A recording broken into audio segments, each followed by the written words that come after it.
सुनूराज के वकील कह रहे हैं कि शादी हुई है, मंदिर में हुई है, उस समय कोई दहेज नहीं लिया गया था, न उनसे मांगा गया था, फिर शादी के बाद क्यों इस तरह होगा। देखें, इस विषय पर बात करना एक गॉसिप होगा। वो इसलिए क्योंकि अभी ये चीज केवल ओरल रूप में पहली मर्तबा प्रकाश में आई है। अभी तक का अभियुक्त के भी द्वारा ये चीज कभी नहीं लाया गया, ना तो ऑनरेबल कोर्ट में, ना तो कहीं। अगर कोई व्यक्ति इस तरीके से अपनी निर्दोषिता की बात को कहता है तो उसकी बात को क्यों नहीं मानी गई अभी तक का। उसने क्यों नहीं इस बात को साबित किया कि जो बाइक खरीदी गई या जो 4 व्हीलर परचेज किए गए वो उसकी कमाई से थे। वो क्यों नहीं इस बात को साबित कर पा रहा है कि वो जो व्हीकल्स हैं, वो जो ऑर्नामेंट्स हैं, वो मालती का नहीं है, या मालती के पिता के पैसे के नहीं खरीदे हैं, या वो जबरदस्ती हड़पे नहीं गए हैं। आखिर वो इन चीजों के सोर्सेस क्या रहे हैं, इन चीजों को अगले को साबित इसलिए है क्योंकि संसार का कोई भी दोषी व्यक्ति अपने आप को दोषी होने का कथन नहीं करता है। हर एक आदमी ये कहता है कि हम बेकसूर हैं। अगर इंसान अपनी गलती को कबूल कर ले तो केस आगे प्रोसीड का दिया गया है कि वह निर्दोष है और उसे मुकदमे की कार्यवाही से डिस्चार्ज किया जाए। इसी पे आर्गुमेंट होनी है 26 फरवरी को। 26 को जी।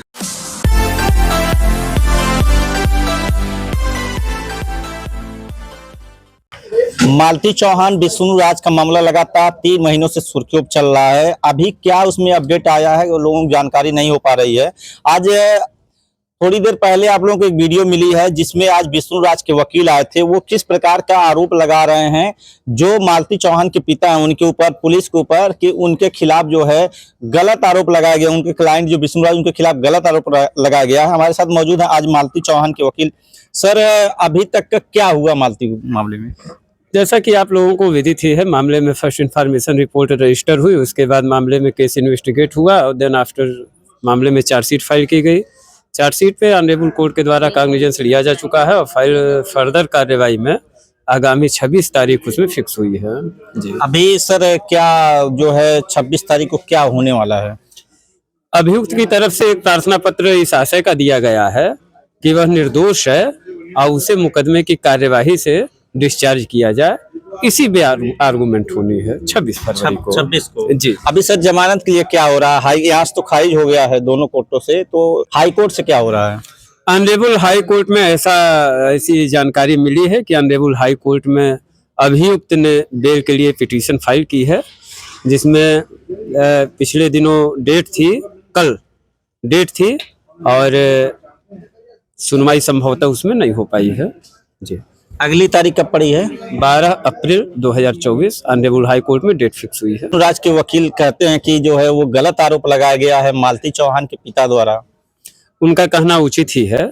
वो इसलिए है क्योंकि संसार का कोई भी दोषी व्यक्ति अपने आप को दोषी होने का कथन नहीं करता है। हर एक आदमी ये कहता है कि हम बेकसूर हैं।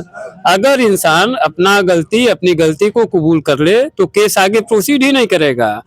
केस कंटेस्ट इसीलिए होता है क्योंकि एक पक्ष आरोप लगाता है और दूसरा पक्ष उसका डिनायल करता है। तो अभियुक्त अगर कह रहा है कि वह दोषी नहीं है, उसे फंसाया गया है, तो ये हर अभियुक्त कहता है।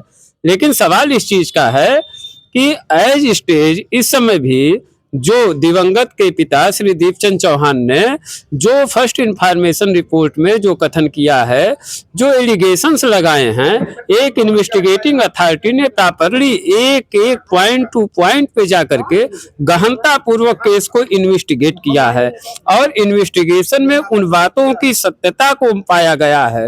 इन बातों की सत्यता को पा करके ही मामले में चार्जशीट फाइल की गई है। फिर कैसे कहा जा सकता है इस स्टेज पर कि मालती के पिता श्री दीपचंद चौहान ने गलत आरोप लगाए हैं? उनका कहना कि जो दहेज हत्या मामला लगाया गया है तो विष्णुराज अपने नाम की एक गाड़ी 2021 में खरीदता है 2 पहिया, फिर अपने नाम की 4 पहिया खरीदता, फिर अभी कुछ दिन पहले घटना के 1-2 महीने पहले ही मालती नाम पे बुलेट खरीदा था। तो क्यों वो 2 लाख रुपए और 2 व्हीलर के लिए अपना ये करेगा? ये सवाल उनसे पूछा जाना चाहिए कि अगर कोई व्यक्ति इस तरीके से अपनी निर्दोषिता की बात को कहता है तो उसकी बात को क्यों नहीं मानी गई अभी तक का। उसने क्यों नहीं इस बात को साबित किया कि जो बाइक खरीदी गई या जो फोर व्हीलर परचेज किए गए वो उसकी कमाई से थे। वो क्यों नहीं इस बात को साबित कर पा रहा है कि वो जो व्हीकल्स हैं, वो जो ऑर्नामेंट्स हैं, वो मालती का नहीं है, या मालती के पिता के पैसे के नहीं खरीदे हैं, या वो जबरदस्ती हड़पे नहीं गए हैं। आखिर वो इन चीजों के सोर्सेस क्या रहे हैं, इन चीजों को अगले को साबित करना चाहिए था। चूंकि ये चीजें नहीं आ पाई हैं तो ये सारी चीजें अगेंस्ट एक्यूज्ड ही मानी जाएंगी। वो बता रहे हैं वो यूट्यूबर है, यूट्यूब से पैसा आता था और काफी पैसा आता था, लोग व्यू देखते थे, पैसा आता था और उसी पैसे शो करता था। हाँ बिल्कुल, ऐसा अभियुक्त का कथन है, लेकिन वास्तविकता इसके बिल्कुल विपरीत ही है। देखें, कोई भी आज के समय में, और काफी समय से ही कहना उचित होगा, अभियुक्त जो चालाक रहता है वो अपनी स्क्रिप्ट पहले से, अपने बचाव की स्क्रिप्ट तैयार करके रखता है कि किस तरीके से क्राइम होना है, आफ्टर क्राइम किस तरीके से अपना डिफेंस करना है, क्या प्ली लेना है। और कमोबेश इस मामले में अभी तक का ये सारी चीजें सत्य प्रतीत होती हैं। जी, विष्णु राज के वकील कह रहे हैं कि शादी हुई है, मंदिर में हुई है, उस समय कोई दहेज नहीं लिया गया था, न उनसे मांगा गया था, फिर शादी के बाद क्यों इस तरह होगा? देखें, इस विषय पर बात करना एक गॉसिप होगा। वो इसलिए क्योंकि अभी ये चीज केवल ओरल रूप में पहली मर्तबा प्रकाश में आई है। अभी तक का अभियुक्त के भी द्वारा ये चीज कभी नहीं लाया गया, ना तो ऑनरेबल कोर्ट में, ना तो कहीं। ये पहली बार मैं आपके मुंह से सुन रहा हूं कि उनके अधिवक्ता महोदय ने ऐसा कोई कथन किया है, जबकि मामले में केस इन्वेस्टिगेट हुआ है। और ये बात की कोई विवाद का विषय नहीं है कि दिवंगत और अभियुक्त के मध्य शादी हुई थी, और देन आफ्टर जब वो गई ससुराल में, बाकी सारी चीजें आप जानते हैं कि उसके साथ निर्ममता की गई, डिमांड ऑफ डाउरी को लेकर के, अंतोगत्वा उसको अपने। सर बीच में शादी, विष्णु राज खुद ही शादी करा, जो सोशल मीडिया पे पड़ा हुआ है, उसके जो चैनल पे करीब 35 लाख लोग उस वीडियो देखे हैं। वो स्वयं मालती की खुशी के लिए कहता कि मालती तुम खुश हो ना, वो कहती हाँ हम खुश हैं, और अर्जुन से शादी हो जाती है।